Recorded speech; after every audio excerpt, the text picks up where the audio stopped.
The cowboy raised his rifle, not at the woman, but at the 3 men closing in behind her. "Touch them," he said coldly, "and you'll never leave this ranch alive." The mother collapsed to her knees, children scattering like frightened birds. She didn't know if she'd just been saved or walked into something worse. But 12 hours earlier, she didn't even know this man existed. And now he was the only thing standing between her family and hell. Martha's hands were still shaking from what she'd done. She'd stabbed a man, not deep, just enough to make him let go of her daughter's arm, enough to buy 10 seconds, enough to run. Her husband, James, had been dead for 3 weeks, crushed in a mine collapse outside Silverton. The company called it an accident, paid her nothing, said he'd violated safety protocol. It was a lie. But lies don't pay rent. The landlord, Vernon Hastings, came on day 16, smiled too wide, stood too close, said she had 2 choices, pay what she owed or work it off, in ways that made her skin crawl. She told him to leave. He came back on day 20 with 2 men and a contract. "Sign this, and your debt transfers to labor. You and the children work my land for 2 years. After that, you're free." She was desperate, exhausted, alone. She signed. The next morning, they came for the kids. That's when she ran. 5 children, ages 4 to 13. Thomas, the oldest, serious, protective, trying to be the man of the family. Clara, 11, quiet, watchful, always sketching in the dirt. The twins, Lucy and Emma, 8, still young enough to think this was an adventure. And Samuel, 4, who cried every night for his papa. They walked for 2 days through canyon country. No food after the first day, water running out by the second. Martha's feet bled through her boots. Samuel rode on her back until she couldn't carry him anymore. Then Thomas took him. On the 3rd morning, Lucy collapsed. Martha knelt beside her, heartbreaking. "Get up, baby, please." "I can't, Mama." Thomas looked at her with eyes too old for 13. "We're not going to make it, are we?" Martha had no answer. That's when Clara pointed. Smoke. A ranch, maybe 2 miles west. It was their last chance. Caleb Stone was mending a fence when he saw them. At first, he thought it was a mirage. Heat did that out here. But then he saw the smallest one fall, saw the woman try to lift him and fail. He dropped his tools and moved. By the time he reached them, the mother was on her knees. Children collapsed around her like fallen leaves. "Please," she whispered. "Just water." Caleb didn't ask questions. Not yet. He carried the youngest, walked them to the house, gave them water slowly. Too much too fast could kill them. He set out bread, dried meat, canned peaches. The children ate like wolves. Martha couldn't. She just watched them, tears streaming. When they'd finished, Caleb finally spoke. "You running from the law?" "No, from a man." She hesitated. "Men." He nodded. "They coming after you?" "I don't know, maybe." Caleb looked at the children, bruised, barefoot, exhausted. "Are these all your children?" Martha's voice cracked. "Yes." Caleb stood, jaw tight, decision made. "Good. I'll take everyone. If you were Martha, would you trust this stranger? Comment yes or no. And if you're hooked, smash that like button right now. This story is about to get intense." Martha didn't understand. "Take us where?" "Here, you stay. Work the ranch if you want, or don't. Either way, you're safe." "Why would you do that?" Caleb's eyes were distant. "Because nobody helped me when I needed it, and I've regretted it every day since." He showed them to the bunkhouse, dusty but solid. Beds with actual mattresses, blankets, a stove. The children stared like it was a palace. That night, Martha couldn't sleep. She kept waiting for the catch, the demand, the price. But Caleb never came. He stayed in the main house, alone. Morning came quiet. Caleb made breakfast, eggs, bacon, coffee. The children ate like they'd never seen food before. Thomas watched him carefully. "Why are you helping us?" "Because you need it." "Nobody does something for nothing." Caleb met his eyes. I'm not nobody. That afternoon, Caleb taught them the ranch. How to feed the horses, mend a fence, carry water without spilling. Samuel stuck to him like a shadow.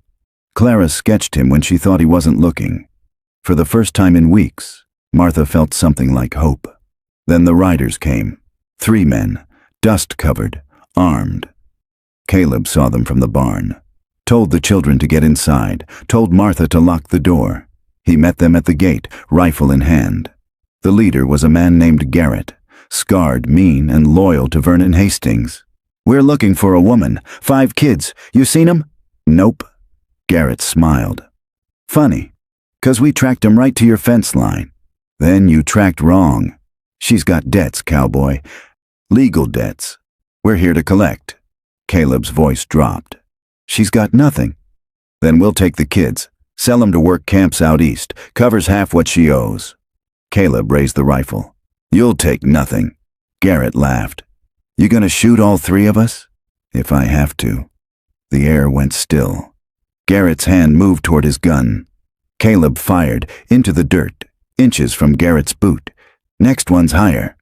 For 5 long seconds, nobody moved. Then Garrett spat. "This ain't over, Stone." They rode off. But Caleb knew the truth. They'd be back. And next time, they'd bring more men. Weeks passed. Martha took over the house, cooking, cleaning, mending clothes that had been ignored for years. The children transformed. Thomas learned to ride, to shoot, to work the land like he'd been born to it.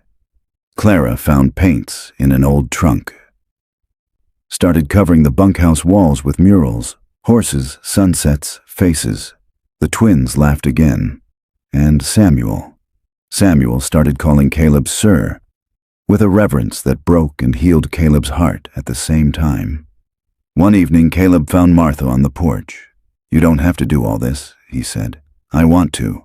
You've given us everything. I've given you a roof. You've given this place life." She looked at him, really looked. "Why are you alone out here, Caleb?" He was quiet for a long time.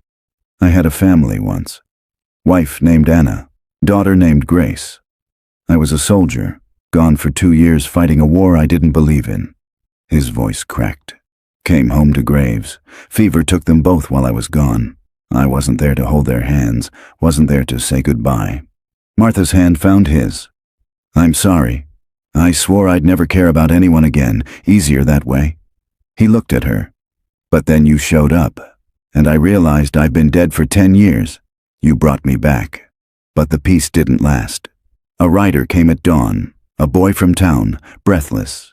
'Mr. Stone, sheriff's coming, with Hastings. They got papers.' Caleb's blood went cold. 'How long?' 'Hour, maybe less.' He turned to Martha. 'Pack light, take the children, head north to the canyon. There's a cabin—' 'No.' 'Martha, I'm done running.' Her voice was steel. 'We fight.' Thomas stepped forward. 'I'll fight too.' 'No.' Caleb's voice was firm. 'You protect your family, that's your job.' He looked at Martha. 'Trust me. One more time.' She nodded. They came with 6 men. Sheriff Dawson, Vernon Hastings, Garrett, and 3 others. Caleb met them in the yard, unarmed. "Sheriff, Caleb, don't make this hard." Hastings stepped forward, smug. "She signed a contract, legal and binding. She owes me 2 years' labor, her and the children. She was coerced." "Doesn't matter. Law's the law." The sheriff looked uncomfortable. "I'm sorry, Caleb, but he's right. Contract's valid. How much to clear it?" Hastings grinned. $300. A fortune. Caleb disappeared into the house. Came back with a lockbox. Inside, every cent he'd saved in 15 years. He counted it out. Slowly, painfully. $270. "That's all I have." Hastings laughed. "Not enough." "Then take the ranch." Everyone froze. "What?" the sheriff said. "The ranch, the land, the house, all of it. Worth 10 times what she owes. Sign it over to clear her debt." Martha ran out. "Caleb, no." He didn't look at her. "Do we have a deal?" Hastings' eyes gleamed. "Deal." Papers were signed. The ranch, Caleb's entire life, was gone, but Martha and the children were free. Type respect in the comments if you think Caleb is the most heroic man in this story. And subscribe, because what happens next will blow your mind. As Hastings rode off, the sheriff lingered. That was a foolish thing you did, Caleb. Had to be done. Dawson leaned in close. You know that contract was forged, right? Caleb's eyes sharpened. What? Hastings faked her signature.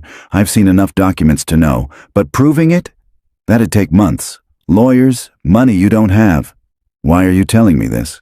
Because you're a good man, and Hastings is a snake. He tipped his hat. If someone were to find proof that contract was fake, well, that'd change everything. He rode off. Caleb stood there, mind racing. Then Thomas appeared. I heard. What do we do? Caleb looked at the boy, this child who'd become a son. We get it back.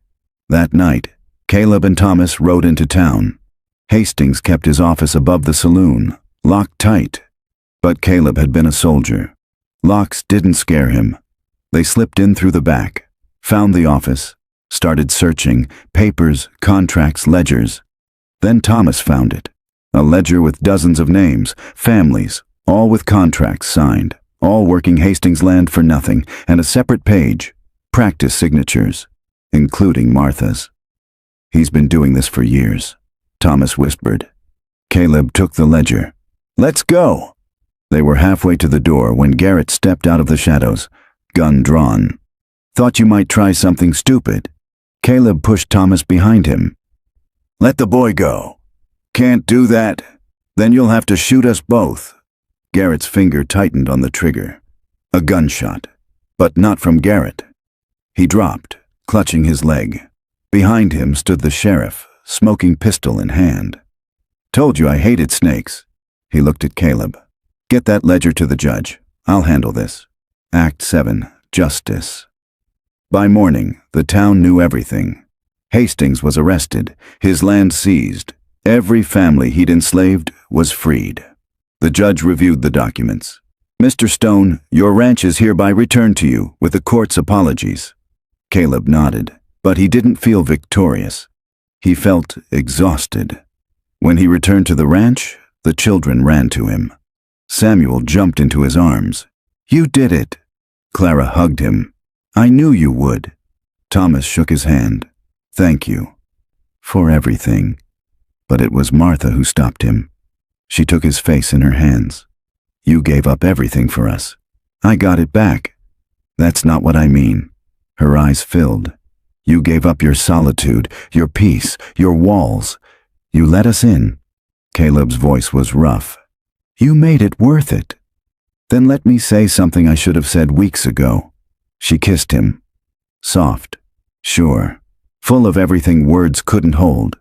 When she pulled back, she whispered, We're not leaving, ever. This is home, your home.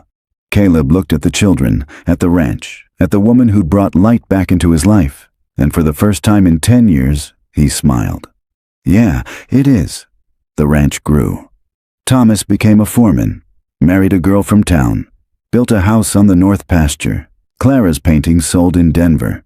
She stayed close, though. Said the light was better here. The twins opened a school for ranch children. Samuel, now 9, was Caleb's shadow. Learning everything. Becoming the man his father would have been proud of. And Martha? She became Mrs. Stone in every way that mattered. They married quietly, under the cottonwood tree where she'd first collapsed. One evening, as the sun set over the plains, Caleb sat on the porch with Samuel on one side and Martha on the other. Papa Caleb, Samuel said. He'd started calling him that a year ago. Caleb never corrected him. Yeah, son. Do you ever miss being alone? Caleb looked at his family, loud, chaotic, beautiful. Not for a single second. Martha squeezed his hand, and Caleb realized something. He'd spent 10 years thinking he'd lost everything, but the truth was, he'd just been waiting. Waiting for the day a desperate mother and 5 broken children would stumble onto his land and teach him the most important lesson of all. Family isn't something you're born into. It's something you choose, and he'd choose them every single day for the rest of his life. If this story moved you, type family in the comments. Share this with someone who needs to hear it, and subscribe because we're just getting started. Stories of hope, courage, and love. That's what we do here. See you in the next one.